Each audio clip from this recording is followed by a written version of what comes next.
Welcome to the Unofficial Steelers Podcast, the podcast so unofficial it doesn't have a home. Here's your host, from In Hindsight, Nathan Heintz. From Steelers Nation Australia, Mark Davidson. And from State of the Steelers, Daniel J.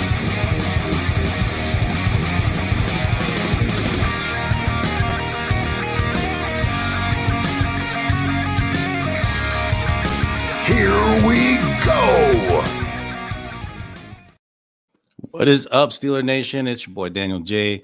back with you with the, what is this, the 19th episode of the Unofficial Steelers Podcast. Yep. I'm here with my buddies, Nate Heintz from In Hindsight, Mark from Steelers Nation Australia.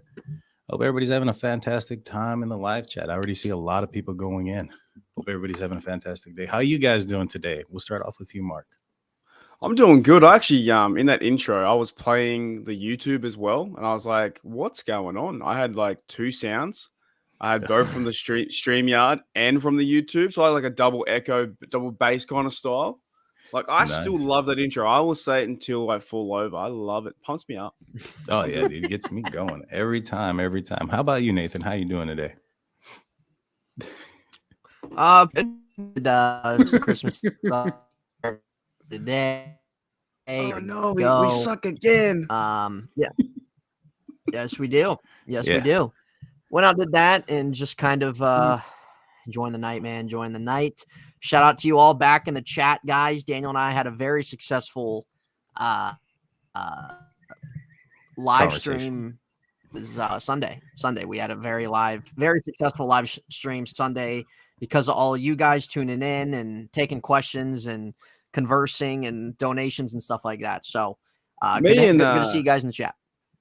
Me and Daniel had a one-way troll fest on my Steel Nation Australia where I've sworn about 1 million times. That was pretty successful. When was that? You got to admit some of those were pushing the buttons, mate. Oh, dude. Oh, absolutely. I felt absolutely. So Mark came out on he was on his he came out on a surprise live, didn't notify anybody, didn't do anything. So it popped up. And I was like, I was in there. He was talking to himself for a while, so I thought I'd help the algorithm out a little bit by dusting up his feathers. You helped something. Half the questions were from you, and I was like, "Who is this drunk turkey show? Stick to your murder mysteries, all right?" What do you Which know? we'll be on later on today. Go follow and subscribe, all right, guys.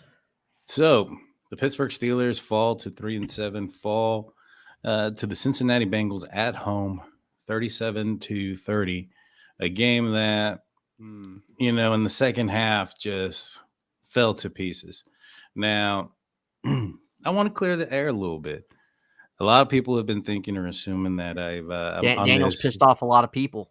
I have pissed off a lot of people, especially two people in this conversation.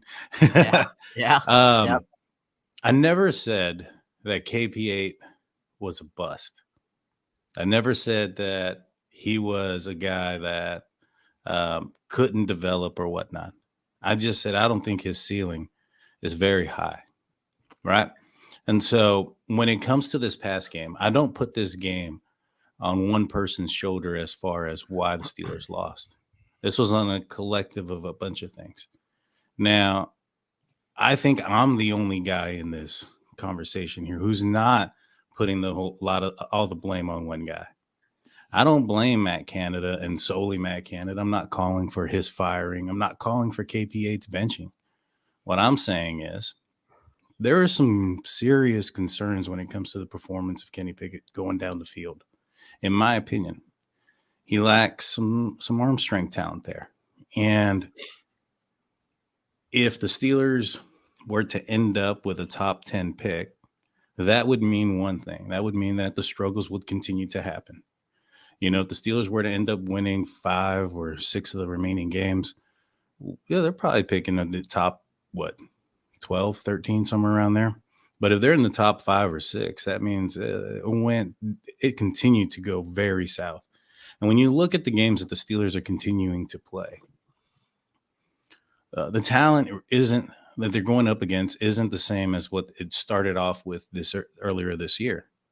And so it would be also losing to some teams that the Steelers could have beaten.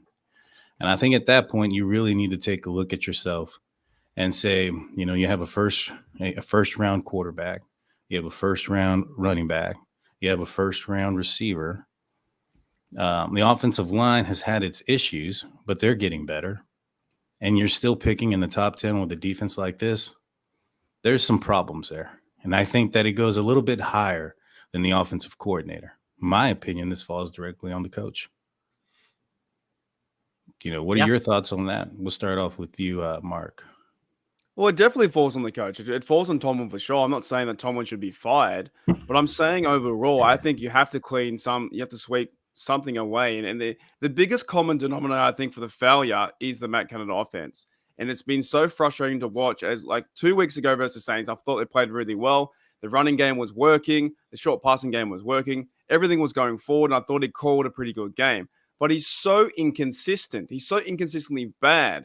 The fact was we had a really good first half. We're up by 2017. And you come out of the dirt and you go a screen to DJ, a run to Najee Harris, and a pass to Sims, which he wasn't open. And of course, that is also on Kenny Pickett too. I get that. But I think from the top down, it is a lot of pressure will be on Tomlin for sure. But I'm not saying he should be sacked. And then it goes to Canada, and then he's coaching his players what to do. That's what I think is most frustrating. They went 3 and out 4 times in a row in the second half, and we lost the game. It was like you're watching a game where 2017, you thought you had a chance, and then minutes later, you're like, oh my goodness, it's gone. About 4 minutes in the third quarter left to go, you're like, it's over. So there should be a lot of pressure on Tomlin because these are Tomlin's guys. Canada, and then Canada has like a tree under him who has his guys, right? There should be a lot of pressure on the organization because there's no accountability. You have 2 stubborn heads, one being Tomlin and one being Matt Canada, who don't think there's a problem. But you look at the stats and you look at everything else, you look at the field, the play, there is massive problems all over the field. So in the discussion, you spoke earlier on your video that we were having our discussion, though. You were talking about a situation where you had Pickens on Hilton, I believe it was. You were like, you can't scheme, and you kept talking about scheming a bigger receiver over this. That's not scheme. That's players. That's not a scheme issue. If you have a guy running down the seam or guy running straight, and he's 6'4" and can jump a mile in the air, and you have Hilton on him who's 5'7", it don't matter what the scheme is, bro. That's on the players. That's on the players. You can scheme. You can scheme ideas. You see other offenses do it. Bills do it. Chiefs do it. They have much better play calling systems. And what I'm saying is that he's inconsistent from that big play. From the big play to George Pickens, the first idea in your head is to do a flea flicker, which is like not a very successful play. It doesn't make any sense. It worked earlier this year with Trubisky there. But it doesn't make any sense. Out of that big play, you do that. Then you run a halfback right at the guts, right? They're not being coached well enough. They're just not doing it. But to me, it's on him. The flea flicker play is an aggressive type of play. That's a play to keep the team and the defense honest. It's a play that isn't by design or scheme. That is what you call trying to trick people. That's finesse. You talked about, and he does too much. You talked about in your well, then he does too much of both. You talked about in your video that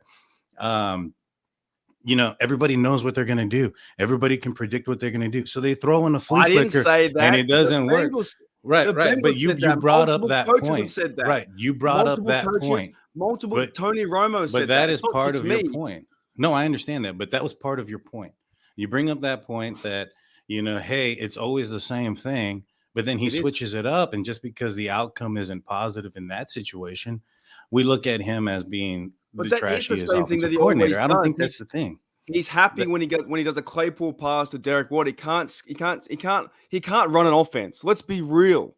He can't. No matter how you put it, he can't run an offense. The stats back it up, and he has only scored, I think, 30 points in 3 games. Well, we're looking at stats and how those things back up. The quarterback ain't doing fairly well either, and he can't back it up either. Now, but he's a rookie. He's a rookie, man. But you see, here's the thing. I can't handle it. I can't handle it. Here's the thing about Canada, though. Let's put it in perspective. You talk about the Matt Canada offense can't do this, can't do that. I don't think we've seen the full Matt Canada offense. Let's look at it. He's been in there. He's been in there for 2 years, right? He had Ben Roethlisberger at almost 40 years old, right? Do you think that offensive playbook was open to Ben Roethlisberger? You think that y'all talk about the rushing yards that Kenny Pickett has? Do you think that was ever an option for Ben Roethlisberger last year? No. So all of that portion of the playbook is gone. Ben Roethlisberger's arm was shot. Let's just be real. It wasn't what it was. So anything going deep was gone. You know, the offensive coordinator can only put out there and put out the plays based on the personnel that they have. You know, Mike Tomlin brought it up today in his press conference. I'm not sure if you saw it. They brought up the fact that, you know, some of the Cincinatti Bengals had brought up that they knew the plays. And he said, were there some repetitive schemes? Yeah, that's part of football. This is chess, not checkers. There was some repetitive things that were going on from the Bengals as well. The difference is they executed. We didn't. And when you look back at it, there are certain times and certain plays where you have the quarterback not playing his best game in the second half. You have certain things where you have the other players creating penalties, things of that nature. And that does not fall in line with the offensive coordinator. Now, when you look at Matt Canada also, it came out earlier. I think it was a Didi who reported it that majority of this offensive staff was picked by Matt Canada. They had some kind of connection with Frazier. He's got the higher tree. He has the right. coaching tree. Well, you know who else? You know who else is part of that tree? Kenny Pickett. This is his guy. This is Matt Canada's guy. They surrounded Kenny Pickett with an offensive coordinator that could succeed with Kenny Pickett's skills. This is his guy. Now, we also have to put into consideration that the first year he had was Ben Roethlisberger. So we really didn't see the Matt Canada offense because of that. The first part of this year was Mitch Trubisky. Now you're implementing a whole new offense or an offense with a brand new quarterback. Right? You can't expect to give that brand new quarterback to this city the entire playbook and expect that quarterback to be successful with that entire playbook. You got to break that down in segments. Bring that up. That has to build up with time and experience. I'm not expecting that. I'm expecting Okay. Well, here's the thing. Halfway, a quarter into the season, they didn't switch to a different quarterback. So now you have to tailor the offense completely different to a brand new quarterback. And things have to change, and we have to figure out what he's good at and what he's not good at. And at this point, we're finding that out. Now, that's beyond his limitations of whether or not he can throw the ball deep down the field or not. Those are going to be answered in the next few games. If you're a good offensive coordinator, you learn to use your personnel. He doesn't do that. Matt Canada doesn't do that. He's a failure, man. You can't put this all in Pickett. With that same knowledge or that same concept, Steeler Nation that is protecting Matt Canada. No, there's another guy, and his name is Coach Mike Tomlin. He came out today and said the exact same thing. They're both clueless. I don't know what's going on. This offense doesn't work. It doesn't work. You're the only one, the only YouTuber I know out of so many people. All these guys are bringing up DK, Alex Kozora, all these dudes are bringing I'm not saying that Matt Canada. It's crazy to me that what you're not understanding is I'm not saying that Matt Canada is a brilliant person or that his offense is this or that. What I'm saying is we haven't seen what it is. We haven't. We're barely seeing what it is. You've seen pieces, and it's going to continue to grow with Kenny Pickett there at quarterback. If you go and let's fire him now, then you have to. It starts the process all over. And if you fire him even if you fire him at the end of the season, we just talked about how this entire offensive scheme and the personnel, even the quarterback, was all basically handpicked by Matt Canada. You going to fire all those guys too? Yeah, let's clean house. Honestly, it doesn't work. People. Well, I wouldn't be opposed to that. You guys know that I would be opposed for a brand new offensive coordinator bringing in, cleaning house, and having him choose especially if we have a top 10 pick. I would not be opposed to that. You are stunting the growth of Kenny Pickett right now, and the cause is what you're saying. Another offensive coordinator kind of comes in, he's going to be confused. He won't be confused. No, I'm not saying he's not allowed to do anything. The I didn't say he was going to be confused. I said you have to start over. You have to start over. Start over today, start over tomorrow, start over in the offseason. The thing is, when they're running plays on the 50-yard line, a shovel pass to Gentry, and those kind of plays you've seen out throughout the last 2 years that don't make sense. They just don't make sense. He can't consistently call a game down the field. He can't call a full game. The best game I saw him play was the Saints. Was 20-10 winning against Saints. Other than that, look, of course, it's on the player. It's always on the players too, right? But he's putting these players in this position, and they're not winning. It's on the coaching, man. It dead set starts with the coaching, and I would rather watch Kenny fail this year, and then have my thoughts at the very end, because he only played 7 games. Right. And I'm not saying that. What you guys are taking into or assuming the KP hate that's coming in is I'm giving you a reason as to why this offensive coordinator and this offense is failing. You know, you bring in a new coordinator, they have to start over, they have to learn. You don't think that comes with growing pains? I'm just done with this system. You don't think it comes with we've been promised this system, and I'm done with it. The guy has had less than 2 years. You remember the last coordinator that everybody hated in 2016 that had a Hall of Fame quarterback, had Le'Veon Bell and Antonio Brown. They went 0-4, 2-6. It was Todd Haley. Everybody wanted him out the dang door back in 13?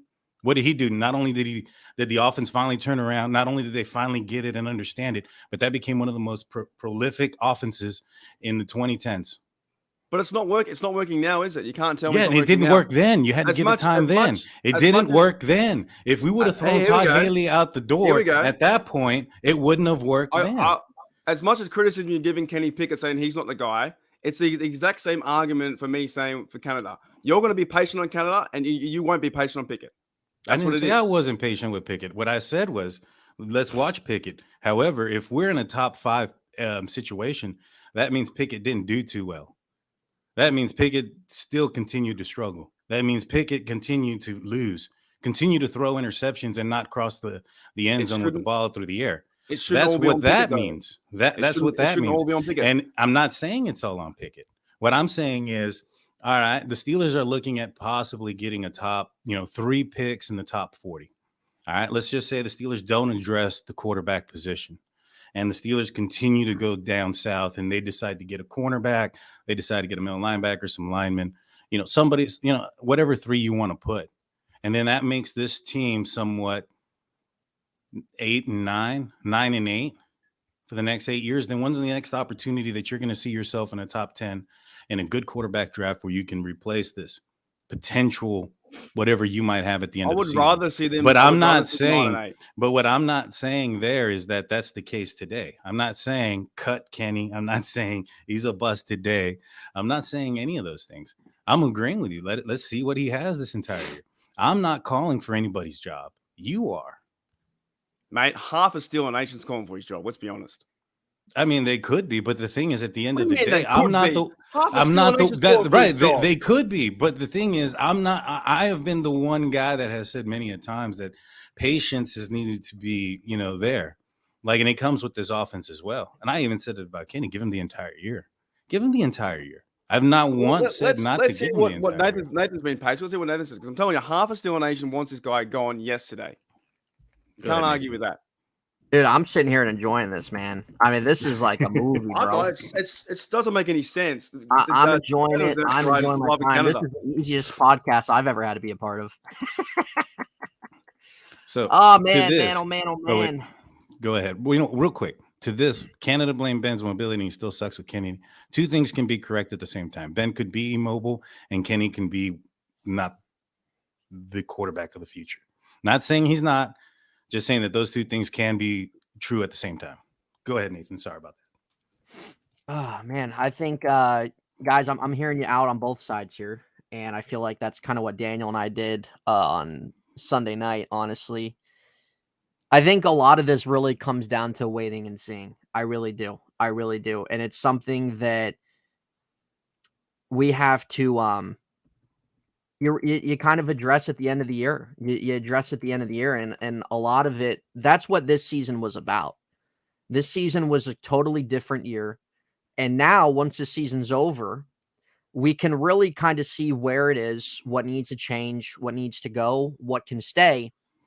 And then going into next year, you can kind of have some different expectation stuff. This was just a very questionable season. New faces, There was with Matt Canada, he would, he was pretty proponent about that he wasn't able to do a lot of things he wanted to do last year because of Ben. And now, okay, so he's getting his chance this year and everything. And it's just one of those things where we have to kind of sit back and just let everything play out. And so I understand, like, there's been a lot of frustration throughout this whole season with the offensive system, the offensive coordinator, and a lot of that is justified. At the same time, with Daniel's point, Daniel's kind of given a different perspective of why it's not just him. And there's other things too that go into when it comes to those conversations. There's a lot of other aspects as well that fall into that, of missing receivers not being in their spots, certain plays working that aren't hitting, et cetera, et cetera. My whole thing is that, like I said, I hear both sides here. My whole thing is that that's what this year's been about. It's wait and see, because now you have a new offensive system that you were wanting to do last year, you weren't able to do this year. Okay, we're kind of seeing how that's going. It's nothing groundbreaking. It's not really succeeding, I think, the way Matt Canada was hoping to. And you have a rookie quarterback. You have some new faces. You have a new GM. There's a lot of different things. There's a huge turnaround of things when we look at this year compared to the last 18. So that's why I'm just a big proponent on sitting back and letting everything play out. And for myself, like, I'm not, there's a lot of things too that are questionable with Matt Canada. I think a lot of times he stalls drives. I think a lot of times he runs an offense that isn't up to date with how you see more successful offenses in the NFL play. And there's a reason too that it wasn't working in college. There's a reason why he was canned at LSU. There was a reason why he didn't work out there when they promoted, and he had a lot of talent there. But at the same time, like, not everybody in the NFL is going to run. He hates all. Not everybody in the NFL runs the same offense either. So, like, we can look at the Chiefs, we can look at the Bills, we can look what the Eagles do, and really how successful their offenses has been. But you're not going to replicate the exact same thing they do either. You got a lot of different minds all over the league, and I think a lot of it too goes on Mike Tomlin. Man, this was a hand-picked staff. He put a lot of faith in Matt Canada and stuff like that. And at the end of the day, like, I think with Tomlin too, that let's look at guys like Sean Payton. Let's look at Andy Reid. They've had losing seasons, and some of those seasons they've needed losing seasons like that to get a different change of direction for their team. Mike Tomlin's never had that. He's never had a high draft pick to work with. And the Steelers front office under Kevin Colbert, they've never been a front office that really made a lot of splash free agent signings either. With this new one, this is, again, we got to wait and see come the offense. Omar Khan, I think Omar Khan's a little aggressive. I like that aspect. But he's going to have a full year of him actually having his own draft, having his own offseason. I like the way he structured a lot of contracts. So it's one of those things of where, yes, it's a frustrating Steelers season. There's a lot of questionable things when it comes to coaching. There are multiple things to put on Tomlin's shoulders as well, and his handpicked guys. I was never a fan of Terrell Austin when he came in here. He did a fine job with the secondary, but sometimes guys with their coaching situations and where they're at. So, for example, if someone's coaching linebackers, if they're coaching secondary, if they're coaching special teams, if they're coaching wide receivers, they thrive in those areas, but sometimes they don't thrive in a bigger role. They don't thrive in a higher responsibility aspect. And that's why I'm not a fan of Terrell Austin, man. I don't like his track record. I don't like what he did in Cincinnati when Cincinnati was a playoff team with Andy Dalton and AJ Green days. Their defenses were awful and they had some talent there. And I don't like that. So maybe that's something to you address. But at the end of the day, I also view it as like, this is something the Steelers need, man. They haven't had this in 18 years. And we've been so accustomed to winning 9-10 games the last 3-4 years, losing in the first round. And this is, again, a different season, a season that's questionable, a season that no one really knew how it was going to go. We had to let everything play out this year. And now we see where everything is. And I think this is an opportunity here that the Steelers have really much needed, because they've stuck with the status quo for years and years and years and still operate like the old days when the NFL is changing. And this might be the catalyst that is needed for this team. So really, at the end of the day, hearing you both out, You can swing either way here. A lot of people are fed up with Matt Canada. I don't like some of the things that he implements his system, but at the same time, too, you also got to put different things in perspective, like what Daniel was saying about there's been some roadblocks. There's been some things, some key plays that guys weren't making. And the thing is, if guys were making those plays, would we have a different thought about Matt Canada at certain weeks, right? So that's a thing, too. So it really kind of comes down to the end of the day, what outweighs more, and then what decision-making the Steelers do. But I would love to see them bring in somebody that is up to modern-day NFL offense, wherever they're coaching at. I'm not going to sit here and put names out and go through a coaching carousel, but I would really love to see them bring somebody in that has really been hands-on with some of these organizations that has been having success offensively in today's modern-day NFL. And Matt Canada hasn't had that in the NFL. He in college struggled a lot, got canned. His system didn't work out. And it's one of those things of, again, like what's outweighing more here? Is it the Matt Canada offensive system, or is it not enough guys clicking with what he's doing and what he could do could be successful if more things were working out, if guys weren't missing certain things, if guys were in better positions, if there was more connect there on the same page, who knows? But I think that's really what's going to come down to in this offseason is what outweighs more. Yeah. Hopefully that makes sense. Yeah, no, it does. It really does. And the thing is, like the point is, like, for me, I hope that this team would have made the playoffs. I thought under Trubisky and even Kenny Pickett coming in, that the team, based on what they did last season, based on the defense that they had last year, and getting some pieces back healthy on the defensive line, was gonna really kind of put this team over the top again, and then or at least get them in contention. And it's been a frustrating year. It definitely has. It definitely has. And the Steelers have different expectations. The fans do, the organization, and stuff like that. It's just it was a very just questionable year. A lot of things had to go right for it to be a double-digit win year. Defense had to play like they were paid to play. We didn't know how good Trubisky was going to be. We didn't know when Kenny Pickett was going to play, how good that was going to work out. We didn't know how Matt Canada's offensive system was going to go from last year to this year. And we're seeing that. And sometimes when we look at some other teams that have had success, but have had some losing seasons, sometimes they've needed stuff like that to really get things back on track, to really root out the weeds that are there. And that might just be the situation here. No, well, yeah, I agree. And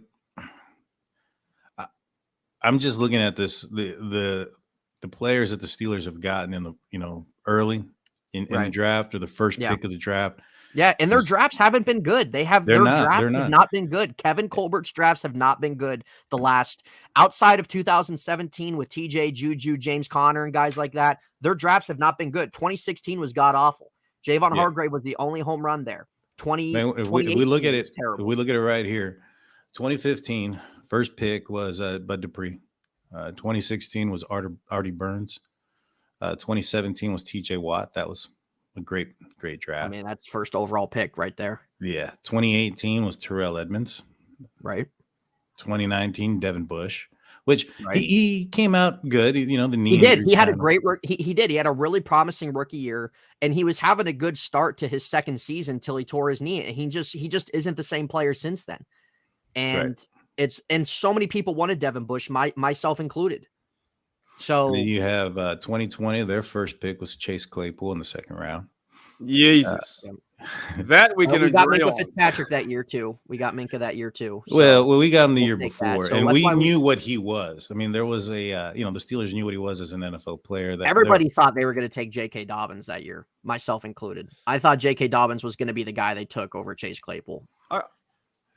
I saw a lot of people not saying they wanted him, but thinking that they wanted him because James Conner was going to go. They needed help back there.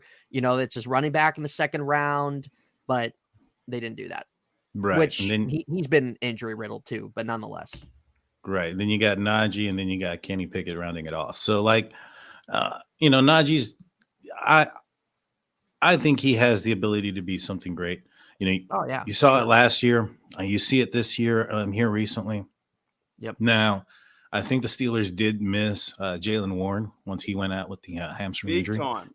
Yeah. And so it kind of, when you see something like that, like, all right, the Steelers are missing Jalen Warren, who's an undrafted rookie.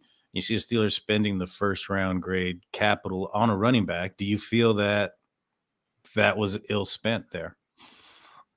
It just depends, man. Like a lot when it comes to valuing running backs, everybody doesn't value a running back in the first round. But when you look at the last 10 years, 12 years, there's been running backs that have gone the first round that have hit pretty good.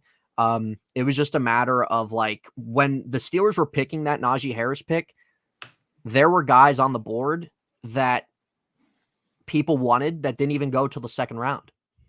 And so the Steelers knew they liked Najee Harris a lot. He probably wasn't going to be there till their next pick. So they went with him. Now, if there was a higher guy than him still on the board, then maybe they went that direction. But there were probably about 3 or 4 tackles on the board by Najee Harris's pick that didn't even go in the first round. And they could have had that in the second round. I would have loved to have seen Creed Humphrey in the second round, but they went with Pat Freiermuth. They passed on him. They passed on Quinn Miners also, who's been a successful guard this year. And who's the other guy? Landon Dickerson with the Eagles. So, there's a few offensive linemen there that they passed on for Pat Freiermuth. And I think Pat Freiermuth is promising as well. But it's those things as well that you look in retrospect. But the guys that were on the board there in the first round, a lot of people, like, from a value thing, like, it wasn't there. And that's why they dropped. And so the Steelers, is probably one of those things of, okay, we value Najee here. These guys are still here who we like, but let's wait and see how the second round plays off. We don't think Najee's going to be there. So I was fine with it. Like, it's not normally like, again, a running back in the first round. Running back is a very easily, it's probably the most replaceable position in football. I think we can all agree on that. The running back position is. It's not a long lifespan in the league. There's so many times you find running back second, third, fourth, fifth rounds. And a lot of it too, you need a decent to good offensive line to have success for them, of course.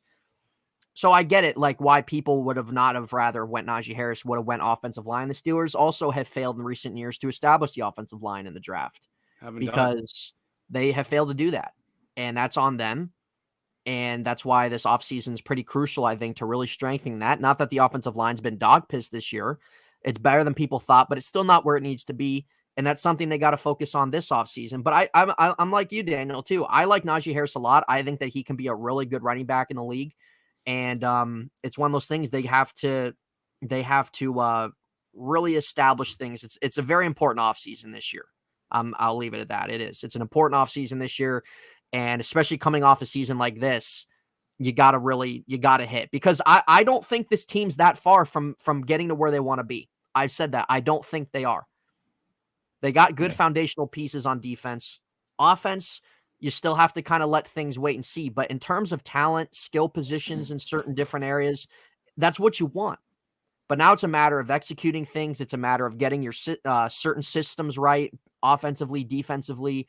And you gotta hit in the offseason. You do. You got to spend some money that you haven't spent in a while.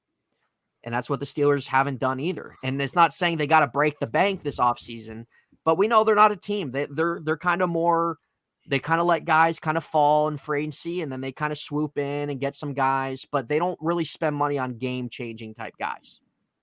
And you might need to hit on somebody like that this year. Offensive line, I would love to see them go with somebody on the defensive line in free agency. So I agree. I mean, it's in free agency, and they need to make some splash there. They do. I feel, especially like when you look at the offense, this is one of the, they have the highest paid defense. So of course the offense is lacking some of the pay. And they just have so many young guys too. They have one of the cheapest offenses in the league, but you have so many guys on rookie contracts, man. Your offensive line's young, dude. You got Deontay you extended, but like Harris still on a rookie deal. Freiermuth, Pickens, Kenny Pickett now. You have it's a young offense that has nice talent there, but now you got to put it together and you got to let it grow together. And that's what I think. Like, if you can really kind of strengthen different aspects of your team and let this season happen and into next year too. But that's it. And then you have to how it is, but it's just the reality of having a rookie quarterback too, man, and that goes for any rookie. Whenever you draft any rookie, you don't know how these guys are going to turn out at the end of the day. You can look back at every draft, man. First round picks, like there's more first round picks that miss than hit. And it's hard. It's hard to do that. And that's why you have to kind of evaluate guys after maybe their third, fourth year. So like Terrell Edmonds, right? Terrell Edmonds, up to this point in his career, he hasn't been a first round type player, but he's still gotten better each year. He's still kind of been a solid guy to have back there, though he's not a Pro Bowl, all-pro type guy. I got a question for you, though, about Terrell Edmonds. Has the expectation, though, been first round? No. So nobody's criticized him for being a first round talent and not playing up to that statue. I think that's they did in the first year. They did first and second. First year, second year. I think up until probably last year is when they started to see his improvement. And that's why is that bar so much different for somebody like Kenny Pickett who isn't performing at this point, in my opinion? Like, you're not seeing, and I'm not talking about in the win and loss column. I'm talking about multiple touchdown games. I'm talking about having less interceptions and touchdowns. I'm talking about taking over a game or playing a full game. Why is that expectation not there? It's a whole different position, though. Yeah, but he should still be playing, and he should still expect to throw some freaking, have some splash there, man. Where is it? Definitely, but there are people who are on the KB hate train for sure too. Definitely, yeah, but I'm not talking about it being hate. I'm talking about legitimate. Where is the first round grade throws? Where is the elite talent? Where is the qualities that you can't coach? This is when it comes back to it's only been 7 games. I want to see the rest of the year, and I want to see an off season. I want to see this thing. I'm not going to judge a bloke because he hasn't gone to the end zone or deep to the end zone. He has 3 TDs. He has 8 interceptions. He's running 3 times. Why am I going to judge a bloke for 7 games? You know what I mean? I want to see. I'm not saying judge him. I'm saying, but there's nothing like it's all everything below 20 yards. He does a great job. I'm not going to argue that. I think he does a fantastic job. He's gotten better over the last 2 games. He's been. I'm not saying he hasn't gotten better, but if you listen to Mike Tomlin when they asked how pleased he was, he said he's pleased because he's not going to throw him that far under the bus. But he also says that he wished he would be developing faster. He said that. You want that for every player. Said that, right? Yeah. But I mean, I get that, but in the tone that he said it in, and with the results and the outcome that has happened, I think we can all understand what he means there. And so, with that being said, I'm not saying I'm expecting him to go undefeated. I wasn't even expecting him to have a winning record. He's a rookie quarterback. I get that. What I'm saying is, where are the first round grade throws? Where is that can't teach qualities? What can't teach qualities does he have? He's made a good few throws in the last game. Actually, the one at GP or the caught, and the one at GP that he didn't catch.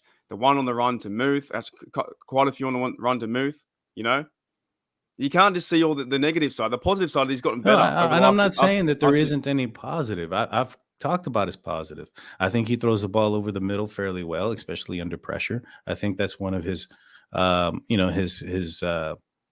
his higher values or whatever you want to call it, attributes. I think he can throw the back shoulder pass beautifully.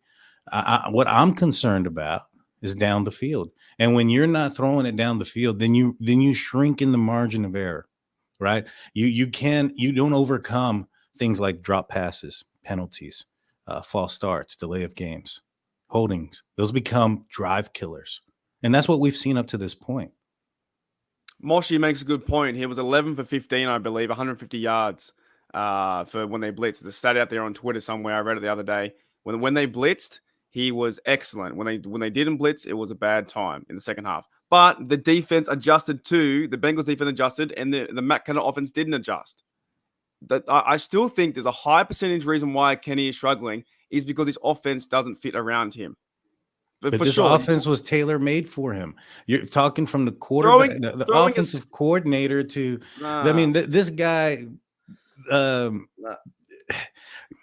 Mike Tomlin, is he an offensive coordinator? Was he an offensive mind? Or was he a defensive guy? No, he's defense, and he's a head coach. So who runs the show? Who runs the offensive show? You'd say that Matt Canada would. He's wearing the Okay, flag. so who picks the offensive it. players? Who picks the offensive players? It'd be a notion of many people. Wouldn't So, just be Matt right, Canada. but everyone in the building, who do you think that they're going to? Whose opinion are they going to? Well, they'll go to Matt Canada. They're going to Matt. So this is Matt Canada's guy. So if you don't trust his opinions and decisions on what's on the field, why are you going to trust his opinions and decisions on who he puts on the field? Look at the play calling in the situations where they're just bad play calling. Why are you coming out of the half and throwing a screen to DJ that doesn't work? They don't always not work. You can't say that's not true. They don't always not work, mate. They don't work. the tight end screen, I'll agree with the tight end screen and the running outside to Naj. Those are stupid plays and should never be done. I get that. Sims getting a reverse and dude, jet sweeps. Jet sweeps. That was his jet sweep that he got hit. And you know what? Your 49ers, your Kansas City Chiefs, your Chargers, they all run jet sweeps, bro. So that's not. I know that. All these teams do similar things that they say that they. You look at the like every team. It's running very similar stuff. The difference is the execution. It really is. Mike Tomlin said it too. You have people that are open. Now, I'm not blaming Kenny Pickett on the execution part because those things will come in time. Reading defenses, understanding the blitz, protection, those things come in time. Right? I would prefer somebody that had an arm that could, make a defense protect the entire field. Yeah, but even speaking of the defense in this game, where this is all coming from, our defense didn't give us any favors on the offense. They allowed They gave them the ball at the 24-yard line. They gave them the ball at the 24-yard line. The offense continued to do 3 and outs. They allow? Dude, Dude, you sound like Mike Tomlin in week whatever it was when he's blaming the defense for not having 4 interceptions and holding the Dolphins to 10 points or whatever it was. How many points in the second half. In the game? Come on now, man. How many points? 37. Oh, they allowed 37. Yeah, they did. That does not help a rookie quarterback. But when you're on the field, because your offense can't stay on the field, how can you blame them for that? Especially if you're going up against a high-powered quarterback. And you could see the difference in the QBs. You really could. He can't call a play. Well, so what's the answer then for why all year long when Mitch was playing and even up to now, Kenny, Deontay, George Pickens, what's the answer for when they've called out the play calling? What's the answer for Big Ben on his podcast calling out the offensive play calling? Exactly. Well, like I said, you're limited. And you know what? Dave Schofield had said this before. He was a offensive coordinator or coach, and he talked about there were certain times when in his coaching career where he couldn't call a lot of the plays he wanted to call because he didn't have the personnel that had either the experience or the capabilities of running the plays that in which he wanted to run. They had to change it, and it ended up limiting their playbook. And so when you're running these things, you're having guys, for instance, early on in the season, you have guys like Chukwuefor constantly down the field on screens and things of that nature. You have Chase Claypool and Deontay Johnson running into each other down the middle of the field. You have guys not in the right position. Do you think that adding more to that playbook is the answer? That's like saying, hey, I can't get math, so let me add multiplication. That does not make any sense. That's two glimpses of a game, though. We're talking that's not a whole. That doesn't happen in a whole span. Right, but this is not also. This is also what's coming from the Steelers. You hear Matt Canada say these things. You hear Mike Tomlin come out on the pressers throughout the week. They talk about, hey, how can we get better, or how can we add more if we're not getting down what we're currently doing? They're not getting down the basics. Now, it's no surprise that it opened up a little bit more after the bye week, because during that time, I'm fairly positive they started to figure some stuff out. They let things click. And that usually comes with a mental break and things of that nature. And so they allowed things to click, and they've expanded it a little bit more. But you can't open up the entire playbook, especially with a rookie quarterback. You're going to be limited. That's just what it is. But they say, too, they're running the same thing over. So it comes to a point you have to make changes. You have to adapt, and it's not happening. 2-3 times already. NFL defenses have called out the Steelers offense that they already know what's happening. But I mean, so if you're that what do? You throw a flea flicker and then you get mad when it doesn't happen? You do a flea flicker, you get mad when it doesn't happen. You throw in a screen, not a about tight the end flea pitch flicker. No, but because that's it's the same. That's because the same. no, it's not. It's not. Here's the thing. That concept, that is a wussy concept to think, oh man, we have to confuse these people. Where's that blue collar thinking of you can know what we're gonna do and you can't stop it? This wussy ass mentality of, oh yeah, you know what, we have to do some misdirection over here and run over here and look, somebody's doing some jumping jacks over there, so that way I can have somebody run this direction. Well, That is not the blue collar. That is not the blue collar. Misdirection. No, that is a wussy ass mentality. I want this team to go in there and say, we're going to run the effing ball right here and down your throat, and there's nothing you can do about it. Where's the Pittsburgh? That used to be the Pittsburgh Steelers. Well, it doesn't work with his offense because he can't call it that way. It doesn't work, and it doesn't work no, either on the other way. With Randy Fichtner either, man. And it doesn't work. Well, it doesn't work too with the. You have to understand, during Randy Fichtner, he had Ben Roethlisberger post arm debacle. Yeah, but there was no running game there either. Well, yeah, you had James Conner, who was constantly hurt. Okay. You had Le'Veon Bell that the Steelers refused to pay. Maybe the Steelers should have paid him.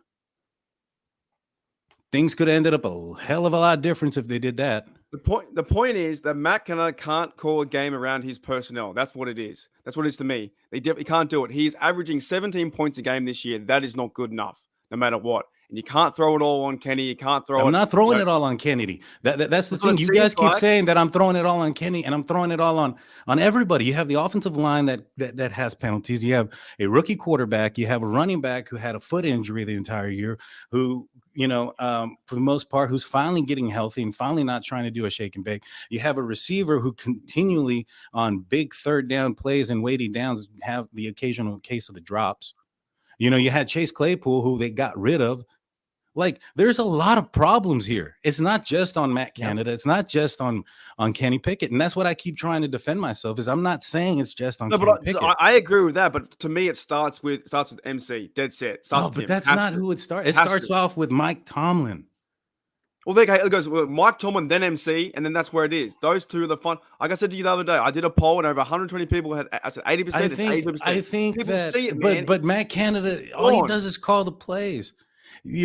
Tomlin puts the players on Tomlin and the GM put the players on the field. Canada just calls the plays. The players have to execute it. Canada is not even the biggest part of that equation. If Matt Canada's job was that important, then you would see the Las Vegas Raiders killing it right now with Josh Daniels, because, hey, that MFer has won a couple of Super Bowls with Tom Brady. But they're not a good head coach. Well, you know what? It's his offensive scheme. And yet they can't figure it out. And they have a quarterback who's gone to the playoffs, who's been to a Pro Bowl, and yet they can't figure it out. You know what? Maybe it's because it's more on the players than it is on the offensive coordinator. No, I disagree. I think it starts with the offensive coordinator 110% from the very beginning. There's no leadership. There's no, what do you call? He's not leading the players into victory. You put him in the worst position to win. He's in the booth, man. The guy that's leading him into victory is the guy on the ground with the headset who has a conversation every Tuesday. His name is Mike Tomlin. Well, but I'm saying he's not scheming up the right offense. Obviously, because if he was, they'd be winning, right? They'd be scoring more points. No, if the players caught the ball, weren't holding, weren't committing false starts, weren't committing penalties that are drive killers, they'd also be winning. There's two sides to that coin, bro. And the thing is, like, I'm not saying that Matt Canada is the best or any of those things. If they got rid of him this offseason, go for it. I think that, in my opinion, you might get somebody else of a better offensive mind who might want to run things a little bit different, and maybe perhaps not so much with the players that they have currently. I think we have some really good personnel, good players, good skill. Of course, we are young, and yes, the players have to make plays. But at the end of the day, and the start of the day, it all begins with Matt Canada. And what's been frustrating and failing is his offense, his offensive scheme, offensive drive, everything. You cannot consistently go out, and you cannot plan the whole week to go 3 and out every single game at the start of the match. You have a second half, you come out 3 and out. I don't think they go out planning to go 3 and out, bro. You have seven days to call a game and to be a leader in that locker room, and he is not the guy. You can't tell me that he's the guy. Not even. He's a guy in the booth, man. He's the scapegoat. He shouldn't be in the booth. He Everybody blames him for because he's had 3 quarterbacks starting for him. I mean, let's count Mason Rudolph as well. 4 different quarterbacks in less than a calendar year. Nothing's worked. So who's the common denominator? Matt Canada. Dude, you go look at any team that's not had their franchise quarterback. They look like crap. They don't look the same. That's why they pay them the big bucks. If a coach could go in there and turn anybody into a franchise guy, then the coordinator would be getting paid the big bucks. But it doesn't work that way, bro. He limits the quarterbacks as well. It doesn't allow them to change plays. And like Nathan said, according to who? That Big Ben has come out and said that he drew up his own stuff. Other analysts, other guys like Tony Romo, Jermaine Pratt, all these dudes are saying it's a boring and they offense. Also came out and said, Big Ben also said, it was Matt Canada's plays. What I'm doing is just kind of putting things based on what they know. They run a no huddle offense on Matt Canada's plays throughout the week. That's like everything, even the no huddle. He's the coordinator. He's the coordinator, man. He's meant to coordinate the offense, get people in, put him in the best position to win, and he doesn't do that. Of course, the players have to go out there and execute the play, right? I get that, understand that. Kenny Pickett's a rookie. Pickett's a rookie of a really young team, and he's not playing to his personnel, and that's why this team is struggling. That's why they are 3 and 8, because they can't score points and they can't go down the field. And at the end of the day, that's it. My mind will not be changed. He has to go. They need someone, a fresh face from the outside organization to come in there, spend some money on, I don't know who coaches who were there, but someone to come in and shake it up and say, you know what, we're doing it this way, and we're going to play to Kenny's skills. We're going to get the ball to move. And how much time would you give that guy? How much time would you give that guy? And the new guy?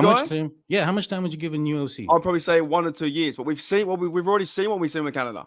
We've seen it. We saw it Matt Canada hasn't had 2 years yet. But nothing's changed. But how could you even expect change, bro? Last year it was Ben Roethlisberger. That is an outlier. You can't even go into last year and thinking that was Matt Canada's offense. That was Ben Roethlisberger's offense, bro. Okay, all right, hold on. Let me ask this then. What we saw from last year with Ben Roethlisberger and Matt Canada to what we're seeing this year, what are we seeing different? No mobility from the quarterback.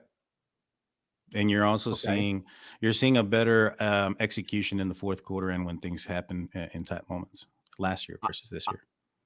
Okay, right. So fourth quarter execution last year was way better than this year. That's with Ben Roethlisberger, not Matt Canada's quarterback. We're seeing this year, it's either kind of one half of at least the last couple games. It's either one half of good football and then the other half, it's bad. It's not working. So I got a question for you then real quick. If Matt Canada, you don't find it funny that Matt Canada trusted, Claypool in that one play to throw a damn touchdown and Kenny Pickett there? That was definitely his call. Absolutely it was. No, what I'm saying is, you don't find it funny that Kenny Pickett had 3 opportunities and he couldn't get it into the end zone and they had to go to a trick play. I find it funny that he can't build around a play for Kenny Pickett. That's coaching. But you have to, dude. I mean, let's take the Steelers out of it. Let's just take the Steelers out of it, and let's put another team here, and let's put Josh Rosen at the quarterback. Do you think there's a freaking offensive coordinator that can fix that mess? That's completely different. No. Is there? No, it's not different. You're going based on this being the Steelers, and you look at the stats. Excuse my language, but Josh Rosen, statistically, touchdown to interception ratio was better than Kenny Pickett this year. Now, I'm not saying he's better. Kenny Pickett had a lot of bad stuff happen to him. A lot of those interceptions were off of receivers' hands. I get it. But what I'm saying is there are certain players that you can put in there, and it doesn't matter who the coach is. And now I'm not saying that that's the case with Kenny Pickett. We got to wait to see. We have to wait to see if that's the case. But what I'm saying is right now, with what I'm seeing from his deep throwing and things of that nature, I'm concerned about his ceiling. I'm not talking about his floor. I'm not talking about the middle area or what he could be. I'm thinking to myself, this guy's going to be okay. He's going to be all right. He's going to be Andy Dalton 2.0, which at Andy Dalton in his prime won 13 games in his season. won the AFC North when they, didn't do so well the year before and had a weak schedule. You know what? It's way too early to compare him to That's not a anyone. bust. I think being 6 games in, I really get sick of this comparing notion of like comparing him to Big Ben, to Terry, to Dalton, whoever. He's played 6 games. Just let him play the rest of the season. See what happens. Let him be Kenny. Why are we always comparing him to other people? I don't understand that notion. I really don't. It happens every year with every single player. Claypool. Well, I'm not really. Well, let me put it this way. It's absolute bullshit. Let me put it this way. I don't know if he's. You're right. You're right. He's played 6 games. To know what his ceiling is difficult. But the thing is, when it comes to his ceiling, it's about the talent portion of his ceiling that I have a concern about.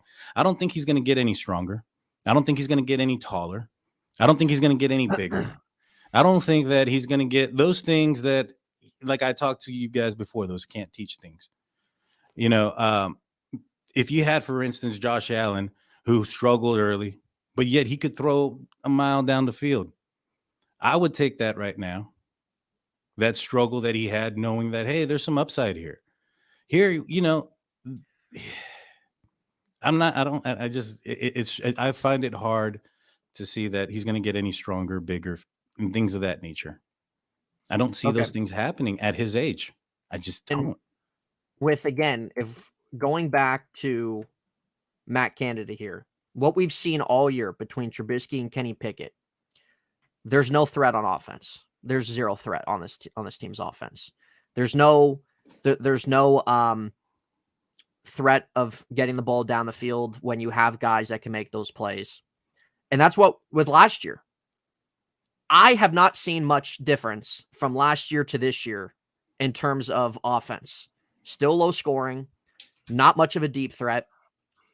Still not much of a utilization of the middle of the field. Sure, maybe you run a couple different designs with Mitch and Kenny in terms of running the ball. But other than that, there's not much difference. So all this offseason, it's been, Matt Canada has a mobile quarterback now with Mitch Trubisky. Those first 4 games were dog shit. It was absolute dog shit watching that with him. Now with Kenny Pickett, now you have a rookie now who you have some things that you have to kind of tailor to a rookie and maybe change some things because now it's a new quarterback, like you said, Daniel, and a rookie guy. But I'm not seeing anything different here. And I think if you put any other quarterback in this offense, you're not seeing much different unless. But how are you going to see different if you only had Trubisky for 4 games? What exponentially? How you're having to start over after 4 games? You understand that, right? So you only have 4 games but in with those Mitch 4 Trubisky. games, it's the same shit. Dude, there was no down. But it's Mitch Trubisky. Who the fuck is he? That he's like some savior. Well, that's the team's fault. So if he is ass. Exactly, and that's the team's fault. I don't think Matt Canada is the one that put that ink to paper. I don't think he's the one that signed Mitch Trubisky. But it was all about he has a mobile quarterback though. That didn't do anything. But Mitch hardly ran the ball. There takes some context, man. You can't just pull somebody who can run and then say, "Oh, you know what? This guy's mobile, so he's gonna be the savior." Didn't do a single thing, right, but it's Mitch Trubisky. Did you really expect Mitch Trubisky to be better than Ben Roethlisberger? Okay, so what quarterback in the league right now would you put in this offense that works? In this offense that would work? Yeah. Right, Jalen Hurts. Not counting Mahomes or Josh Allen or Aaron Rodgers. Jalen Hurts. Jalen Hurts. Okay. They've given him 3 years. This is his 3rd season now. Right. I understand that, but Jalen Hurts also can reach the corners of the end zone. Like, there's a difference. First 4 games. Right. I understand that. I'm not saying that he wasn't very good last year. And that's what I'm saying. Like the score, the interception and touchdown ratio could be exactly the same. But if I could see that, ability to throw somebody open down the field, then while they're going down the field, and accurately do that, I would have a lot less worry and concern. The fact that it hasn't happened yet, and the rest of this season is not going to get any warmer. It's not going to get less windy. You do realize, Daniel, though, you're judging this man on 237 passes. Involving in a scheme that doesn't always go down the field. You're not understanding. I'm not judging what he's doing. I'm judging what he's not doing, what I'm not seeing. I haven't seen those things. Who schemes them up? Who teaches him what to do? Who teaches him his first read, his first route, his first? And hold on, Mark. Hold on 1 second, because Mark, this goes back to your point, and Daniel, this also kind of goes back to what you said before. If you fire Matt Canada now and get a new offense coordinator with Kenny Pickett, what happens? They did that with Jalen Hurts, dude. Jalen Hurts has a whole new head coach this year, a whole new offensive play calling system, and look how it's working out. So it's not just like that same thing every time. It just comes to the point you got to find the right guy. And right now, a lot of people don't think it's Matt Canada. That's just how it is. They fired Doug Peterson because they benched and he won a Super Bowl. And he won a Super Bowl with them. No, I get it. I'm not saying that that's not the case. And isn't Jalen Hurts also a little bit younger or about the same age as Kenny Pickett? He's probably about the same age, probably. Okay. That's good to know. And so it's just like, I get it, and if Kenny Pickett was 22, 21, well, not even that. I mean, the arm strength was where I'm concerned at. It's not what I'm seeing, what I'm not seeing. Because like I said, if it was a situation where like the reads, the protection, the not throwing in the right area. I don't like the happy feet. I don't like the running backwards out of the pocket. I don't like that. I prefer him to run forward. He can work but those are things that can work out. Absolutely. Yeah, those are things that can be worked out. All those things can be worked out. But what can't be worked out is the down the field thing, in my opinion. And it's just my opinion. Bring up Viper's and that's point. fine. That's and Daniel, this is Which pretty one? much what Which we one? talked about Sunday night. If Big Ben struggled with Canada, why do you think anyone else could succeed? 100%. Because Big Ben couldn't move. It doesn't matter. Like you're looking, you're assuming you're assuming that the quarterbacks that Matt Canada has had are franchise quarterbacks that can lead a team to the playoffs. That's what you're assuming first and foremost when you look at 40-year-old Ben Roethlisberger, rookie Kenny Pickett, and first year in the Pittsburgh Steelers, Mitch Trubisky. With what you're saying is that you're assuming, though, with a different coordinator, that those three guys can be successful in the NFL. Definitely with Big Ben. Though? Why couldn't with Big Ben? Happened. Yeah, I mean, Big Ben. I don't know about in this offense last year. It depends, but not. I don't know about Big Ben in this offense. This offense is more dedicated to a running quarterback. Or okay, and here's the thing too. Why couldn't they be more successful? Look at Justin Fields. He was god awful last year. They fired Matt Nagy. They got rid of their whole offensive coordinator. They have a whole new regime now, and he's finally flourishing into that. So I haven't watched them to be honest to see how well they're doing. I know that they're still not winning very many games in that. But still, Justin Fields is bringing the excitement that even though they're not winning the games, he's bringing the excitement that Bears fans have wanted for a long time. And they're scoring 24, 25 plus points in this last month when he's flourished. And so now it's the same thing. Like if you get a new offensive system in here, Kenny could maybe flourish in that, right? But this is what I said Sunday night. This is what I said this year, is that this is why you set him up better for success, because they did not do they did not do that this year. And if he's not adapting to that or growing with that, then okay, then you can move on. But you can't just succumb one guy to a Matt Canada type guy whose offense didn't work in college and whose offense clearly isn't working here right now. So you have to figure out at least somewhat of a healthy medium here to be able to kind of gain everything with together. Jalen Hurts. Wasn't there a situation where the people that drafted him really didn't want him? Yeah, they were ready to move off of him. Okay, so they didn't want him. It was like he was a backup guy when they got him. This isn't the same scenario here with Kenny Pickett. This is their guy. This is Matt Canada's guy. Yeah, but they didn't know that going in. They didn't think Kenny was even going to be available going in. So how's that even fair to say that that's their guy? Well, you can't say that anybody's exactly. But the thing is, you can say that is their guy when they had every opportunity to draft any quarterback that was available at the time, and they picked Kenny Pickett. It's their guy. It's but going in, there was no guarantee it was. They drafted him because they right. And they got the backup plan in Trubisky. That's why they picked him up. Now, like I said, he picked. There's maybe Matt Canada's like, we need Mitch Trubisky for this offense. If he thought that Mitch Trubisky was going to be something great, I mean, wouldn't that concern you about his thoughts of other quarterbacks that could be great? Just thinking out loud. Say Matt Canada was the one that chose Mitch. Well, How they much of a chose him save does based Matt on the Canada type have of compared offense to that they Mike have. Tomlin, Kevin Colbert? You wouldn't go and pick up But what Matt were other Ryan options? and put What him were in. the other options? Oh, There was quite a none. few. There was Winston. There was you had Mason Winston Rudolph isn't that was on mobile. your team. You had Mason Rudolph's not mobile. Mariota. There was Mariota at the time. There was quite And a few. Mariota would still be ass in this offense. I'm sure he would. He'd be ass in most So offenses. there's not many And choices. so, but the thing is, he would be ass in most offenses. He's an ass where he's at right now. And so it's not like I'm saying there wasn't very many options for success here. Exactly.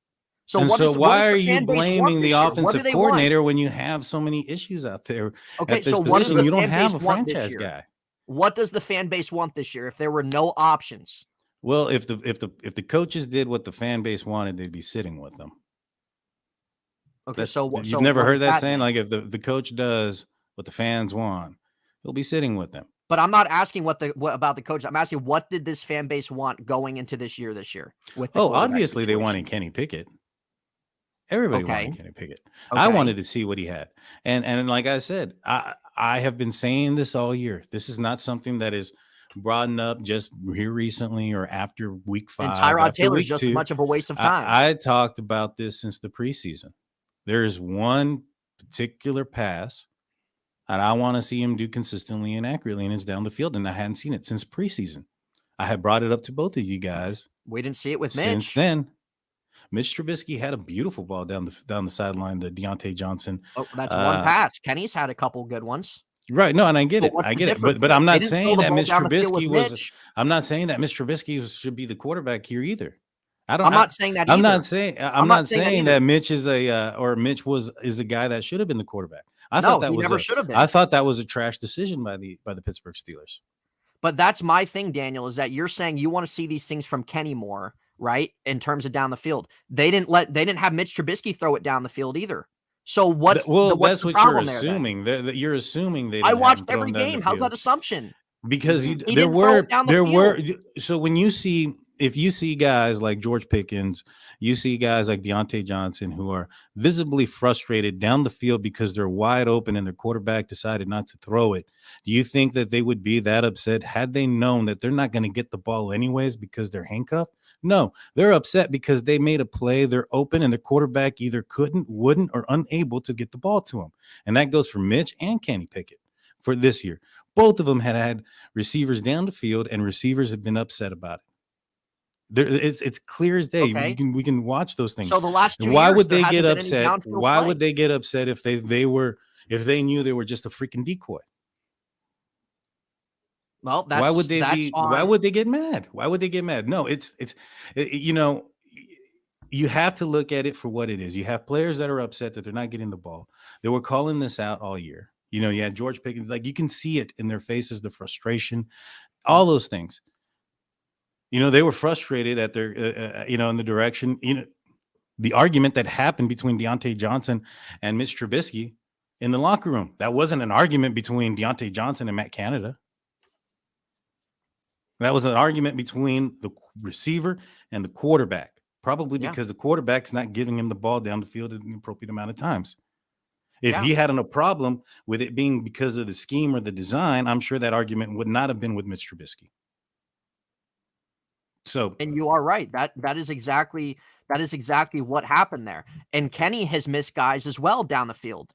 There's no denying that. He absolutely has. But what I'm saying is that that's not a consistent type of thing that happens down the field. Those are specific moments in certain games. My concern is when he's throwing the ball down the field and he drives the ball flutters. It goes high. It's an ugly pass. It looks like a duck most of the times. And then when he throws it deep down the field, you go back to this game. He had George Pickens in the end zone. He had to give it his all, and he overthrew him. And then you had and that's because he had to wind it up so hard he had no accuracy on the ball. And then you had the touchdown pass that he had to George Pickens, which, by the way, that drive was aided by one pass interference and one holding penalty in the defense by the defensive players of the Bengals that were BS calls. They weren't there. That should have never even been a touchdown. But even that pass there, he had George Pickens wide open, naked, running to the corner, and he underthrew him by 5 yards. And if it wasn't for the fact that he was that What pass open. are you talking about on that one? I'm talking Is about that the touchdown pass. Yeah, the touchdown pass. He was wide open. It looked good to me. It looked good because he was wide open. Exactly. Who schemed him to be wide open? Exactly. So who if he's wide open, to be why wide do you need open? to put the ball right into his chest? Why does it have to be 6 yards short? The guy had to come back. Ask them that. That's what I'm talking about. Though there's more consistency of that, balls going out of bounds, balls going all over the place, than there is of the ones where he does throw it right. That's where my concern is. And especially when he's driving the ball and it flutters. You see the same shit. What happens? Well, if he's got an ability, the thing is, you don't run away from coaching. You got to be able to coach him up. But if you don't have the uncoachable things, then you have an issue. What does Bryce Young have that's uncoachable? What does Bryce Young have? I don't know. I don't know these guys. Exactly. I don't why are you already football. advocating for a new quarterback if you don't even know him? What I'm saying is that this quarterback, if it continues in this direction and we end up with a top 5 pick, that means that this quarterback definitely isn't the answer because he continued to suck. That's what it is. Okay, so he neither continued was to Justin suck. Fields year 1. Neither was Josh Allen year 1. Neither was Jalen Hurts year 1. They had high picks. Chicago still had a high-ass draft pick, though Justin Fields was dog shit last year.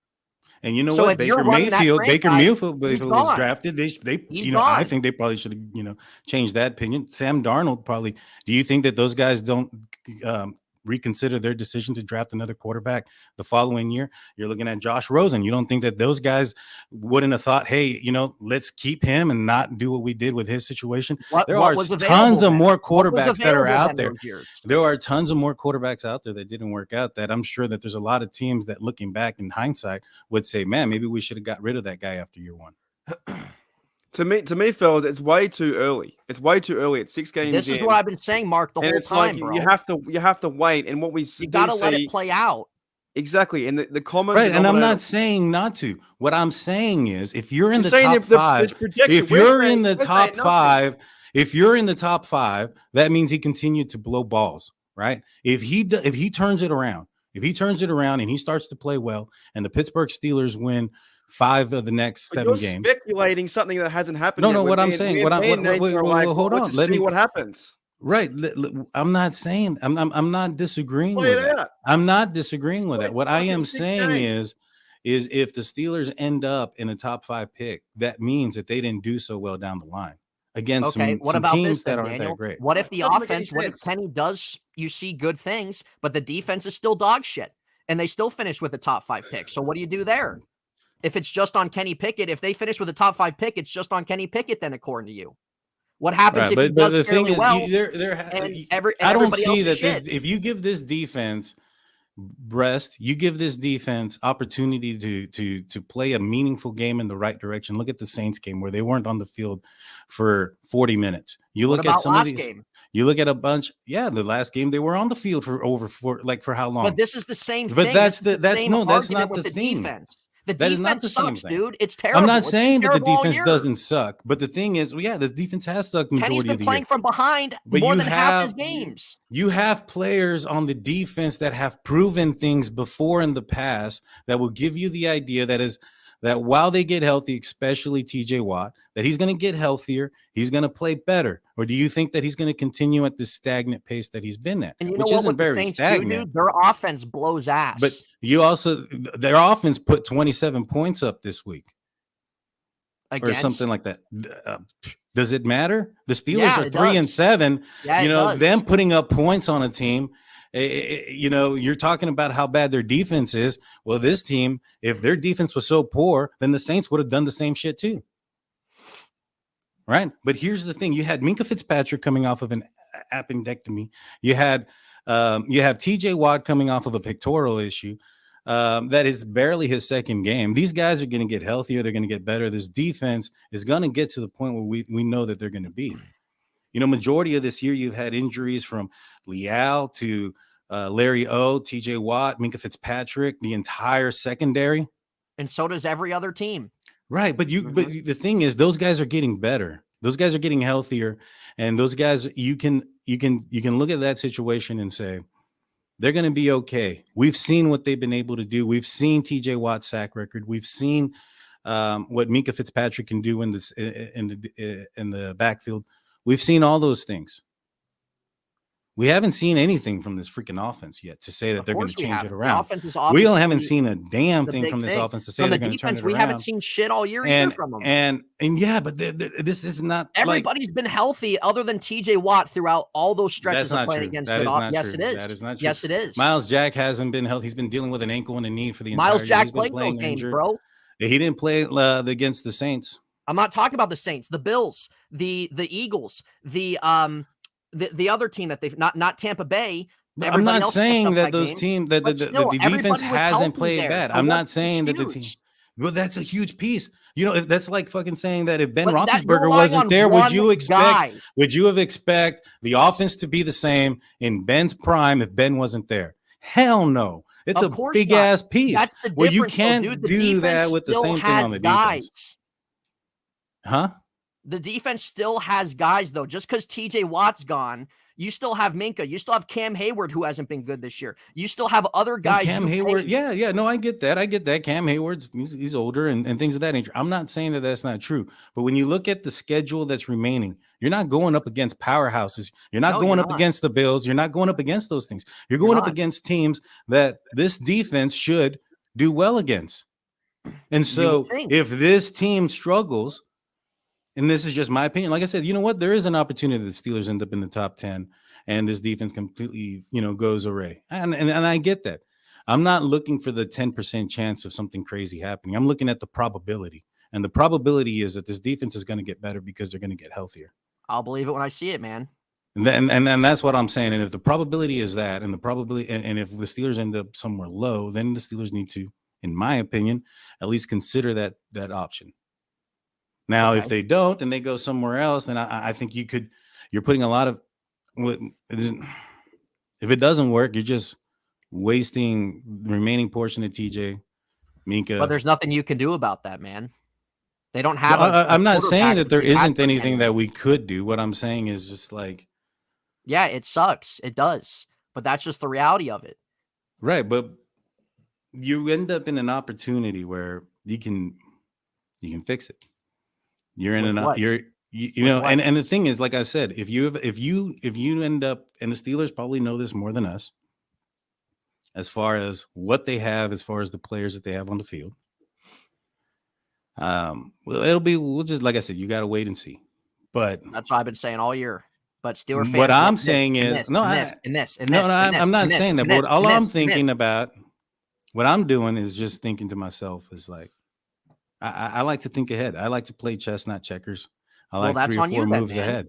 And so I get that. And I understand that part is on me or whatever the case may be. But the fact is, and it doesn't change, that we could be in for a very long time before the Pittsburgh Steelers end up back hosting a Vince Lombardi. That's sometimes how it goes. Sometimes it goes that way.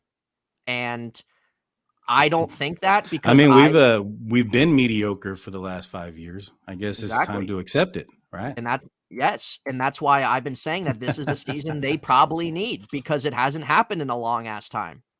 And like I said, I get that, but at the end of the day, this is a like I'm just said right now, we've been mediocre. We haven't won double-digit wins in how many seasons? And so. Right.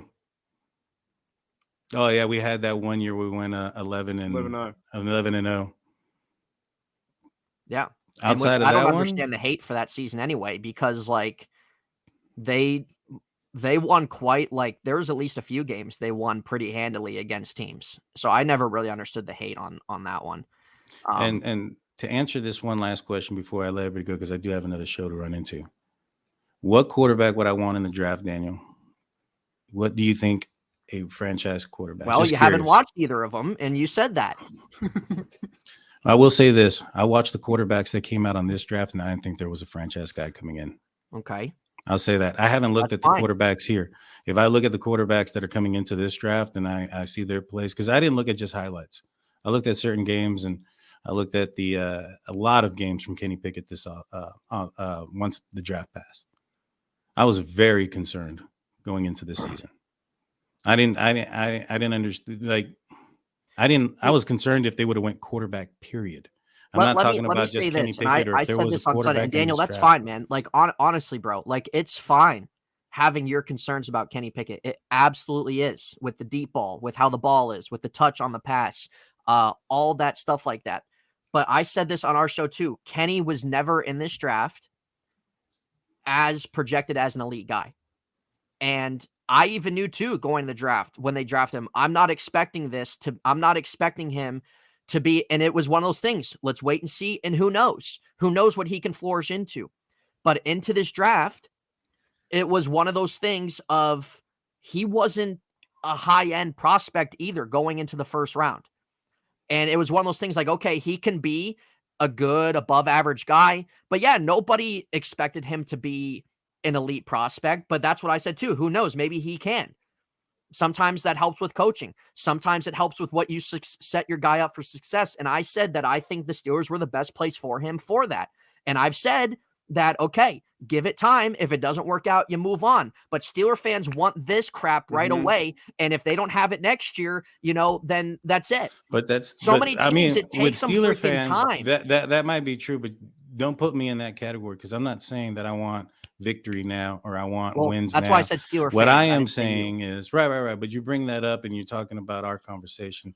I'm not part of that. I'm saying that I would be okay with the Steelers going in where they're at right now if I saw some things a little bit differently. Like I got, and like I said, these are concerns that I've had every single week going back to preseason. And I've explained that to you guys on air, off air.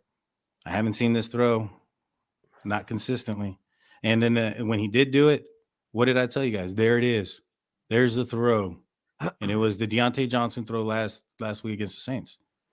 And then it's like, all right, back to the flutter throws, overthrows. What about the one to GP where he beat everyone and GP dropped it? Is that not a deep ball? No, I mean, that is. But I mean, like I said, it's about consistency. Like, it's more consistent.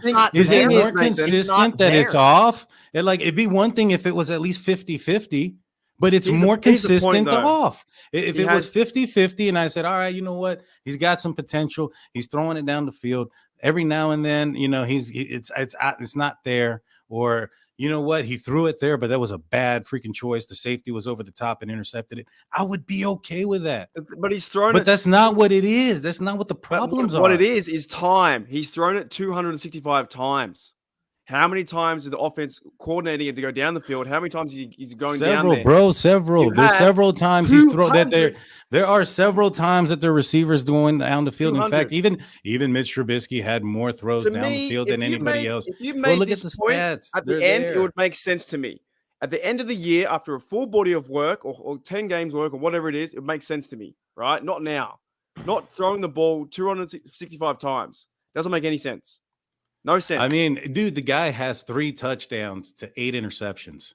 And he's ran for 3 too. Cut half those interceptions in half, bro. Huh? And he's run for 3. Cut half those picks in half. No, you can't. Which ones? Fault, dude, when they're in the guy's hands. Okay, the Pat Freiermuth one that hit his hand, that was a horrible decision, and it wasn't placed very well. There was one in Miami. Claypool, that was underthrown. Chase Claypool was underthrown. He could have went and got it. Just because he was able to go do something doesn't mean. No. But the thing is, at the end of the day, that wasn't the best place throw. It was not the best place throw. The other one, the one interception in that game that came off of another receiver, Deontay. Who was it?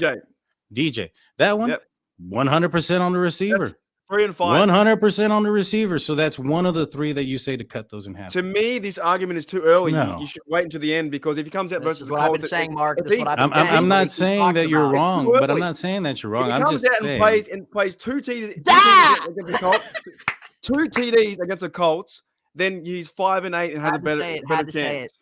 Right, but okay, so he does it just doing it once, 2 TDs, and that's fucking average. Excuse my language, but let's get excited for 2 TDs. The guy has averaged what? He's played how many games? 7. He's averaging what? A third of a touchdown through the air. And he's run 3. He ran 3 as well. So what? So what? But the quarterback league's different now. They're all running quarterbacks are doing that. Fields, all of them. Allen, all of them. He's Yeah, got but we'll talk to me when he has more. more touchdowns, whether they're through the air or on the ground, than he has interceptions. But Until that point, he's below average, bro. Until that point, he's below average. Until that point, I don't want to see that jersey. I do not want to see that I'm jersey. not going to wear the jersey until he shows up and throws for 3 TDs and a dang touchdown. There's no way I want to wear that. It's sitting next to my Mason Rudolph jersey. I'm ordering a Mark Malone and a Bubby Brister to finish the collection. It could be next. You know, Daniel, that's fine, bro. But you know what? If they draft CJ Stroud and Bryce Young, this shit's all on you, dude. And I never said CJ Stroud and the other. I'm not big on Alabama and Ohio State quarterbacks. Okay, so why do you want to draft a quarterback then? Who said that those are the only 2 quarterbacks coming into the draft? Who else is there? Will Levis? I don't know. I have to go exactly. You don't know, and you're making. But what I'm saying is, don't know. If you don't, if that's like saying, oh man, you know what? We draft Jarvis Jones this year. Let's not draft TJ Watt next year because we got Jarvis Jones last year. No, that's not it at all. Crap. It's all about you took a guy in your first round, and 4 of his freaking 6 games are against top 10 freaking defenses, and that's on the Steelers' ass for putting him in a situation that failed him. Well, I mean, I don't think that would have bullshit, dude. I don't disagree with you there. I think I've said this from the beginning that the Steelers should have started him from the beginning. I'm telling you what I want to see. There's some throws that he doesn't make. Plain and simple. They are. What did you want to see? But I do got to get going, guys. I am about 12 minutes late on my other show. Let everybody know where they could find you. We'll start off with whichever one. Mark, you want to go first? Follow me at Steeler Nation Australia. I'm 30 subs away from 1,000. Would be fantastic. Come over there. I'm telling you, we're not going to agree on this stuff at all. But I think you have to have time. That's what it is. I'm not even thinking about anything to do with his deep ball or this making mistakes. I want to see at the end of the day, the end of the year, then we can evaluate what's going on in time. Because next week in this offense, if it opens up, he could go out there and throw 2 TDs, 3 TDs. It could happen. And then the argument doesn't really exist.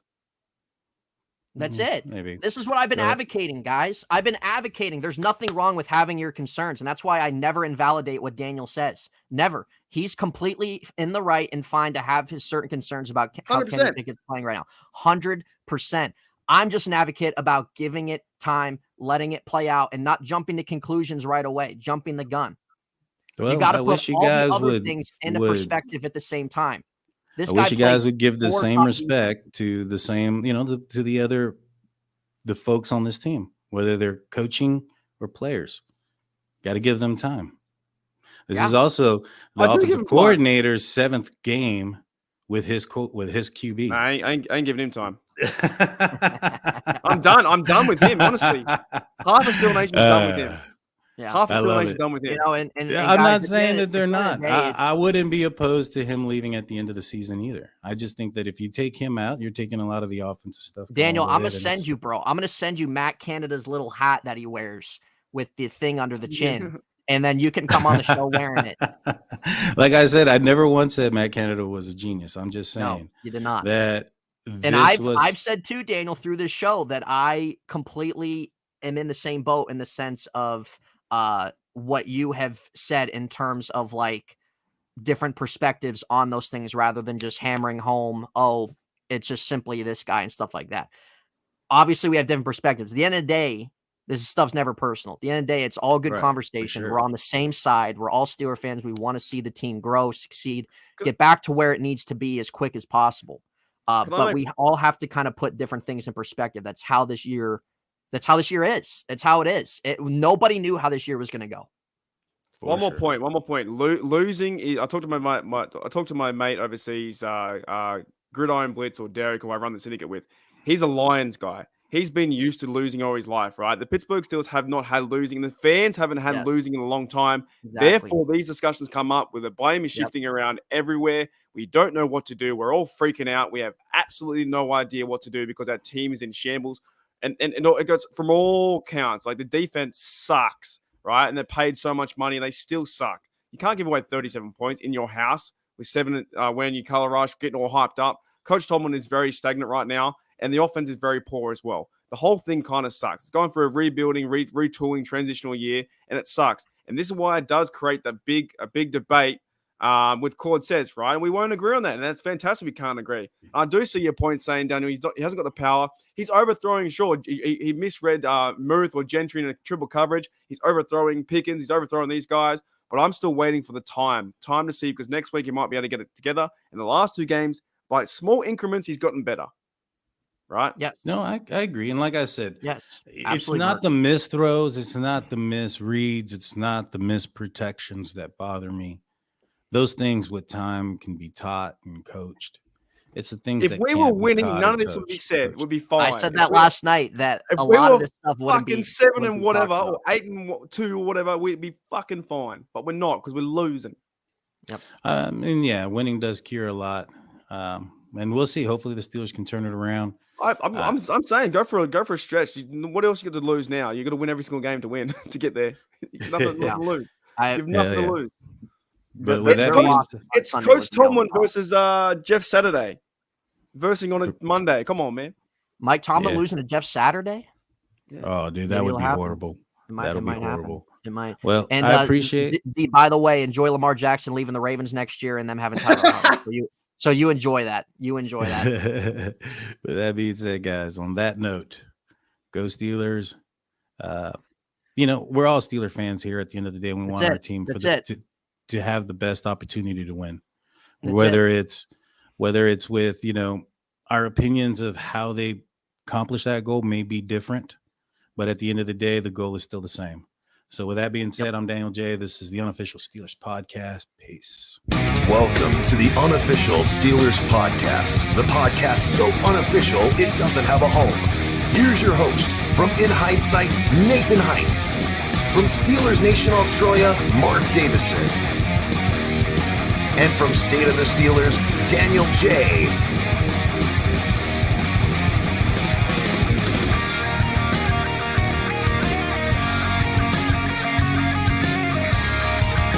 Here we go.